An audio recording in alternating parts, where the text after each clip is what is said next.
Arus kendaraan selama Nataru diperkirakan berada di kisaran 7 hingga 10% dibandingkan hari normal. Kondisi tersebut didukung perencanaan taktis yang telah disusun di Telantas Polda Bali sehingga musim libur Nataru akan berjalan dengan baik.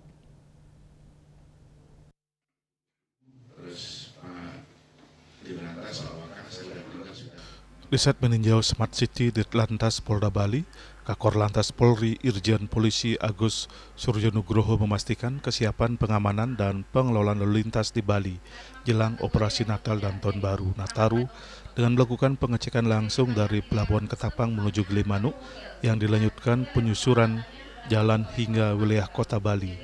Ia menegaskan pengelolaan lalu lintas selama Nataru tidak hanya difokuskan pada jalan tol, jalan arteri, kawasan penyeberangan, tempat ibadah hingga kawasan wisata turut menjadi perhatian utama mengingat Bali merupakan destinasi wisata nasional dan internasional.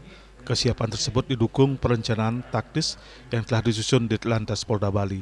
Salah satunya melalui paparan Tactical Working Group atau TWG yang memuat langkah-langkah penanganan persoalan lalu lintas selama operasi lilin. Polda Bali dan stakeholder sudah siap untuk melaksanakan operasi Natal dan Tahun Baru. Tentunya baik itu jalan tol juga harus dikelola, jalan arteri, tempat-tempat ibadah. Yang paling terpenting di Bali adalah tempat-tempat wisata.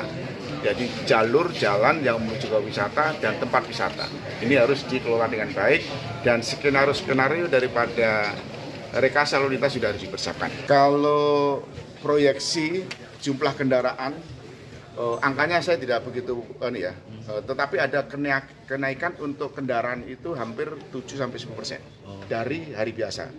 Dan dibandingkan dengan tahun yang lalu ada peningkatan juga, baik kendaraan barang termasuk juga kendaraan penumpang. Jadi dikomulasikan kemarin dipaparkan itu ada peningkatan 10%. Yang ini harus kita kelola. Termasuk juga imbasnya nanti adalah bandara di Bali, jadi beberapa wisata yang hadir tentunya nanti akan kita lihat nanti kaitannya dengan parameter-parameter yang ada di lalu lintas di Bali.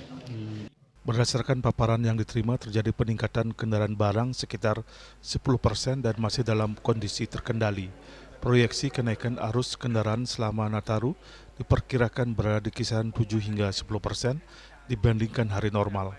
Sementara untuk mendukung kelancaran dan keamanan lalu lintas selama Nataru, Korlantas Polri akan menggelar operasi lilin mulai 20 Desember 2025 hingga 2 Januari 2026. Puncak arus diprediksi terjadi pada 24 Desember baik di pelabuhan, bandara maupun jalur utama di Bali. Raiswantaro, Bali TV.